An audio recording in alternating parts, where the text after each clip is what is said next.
మీ baby Sridevi alias చెప్పుకోవచ్చా Lavanya Tripathi అని? చెప్పండి.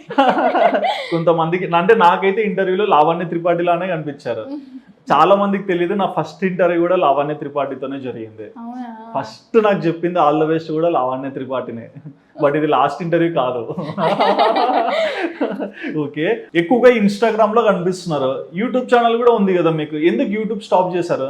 Actually కొన్ని బ్లాగ్స్ రిలీజ్ అయ్యేవి ఉండే, కానీ లాస్ట్ అంటే శివరాత్రి బ్లాగ్ లాస్ట్ ఇంకా అది.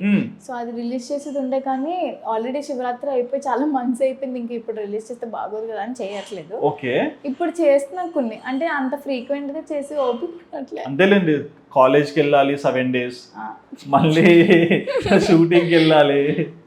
అంటే అలా ఇంకా నేను ఫుల్ ఫ్రీగానే ఉంటాను ఇంట్లో. మీరు అలా అంటే మీ ప్రిన్సిపల్ ఇంటికి వస్తాడు, ఇంట్లో ఫ్రీగా ఉండి రావాలని. లేదు, నేను ఇప్పుడు ఓపెన్ స్కూలింగ్, సో నేను ఆన్లైన్ క్లాసెస్ లోనే వింటున్నాను, లైక్ వెళ్ళట్లేదు ఫిజికల్. సో ఫ్రీగానే ఉంటాను, కానీ చేయలేకపోతున్నా. అంటే ప్రతిదీ వీడియో చేయాలంటే కొంచెం ఉంటది కదా, లేజినెస్ బాగా లేజీ అర్థం అయిపోతుంది. సో దానివల్ల చేయట్లేదు. బట్ డెఫినెట్ గా మళ్ళీ కంబ్యాక్ ఇస్తారు.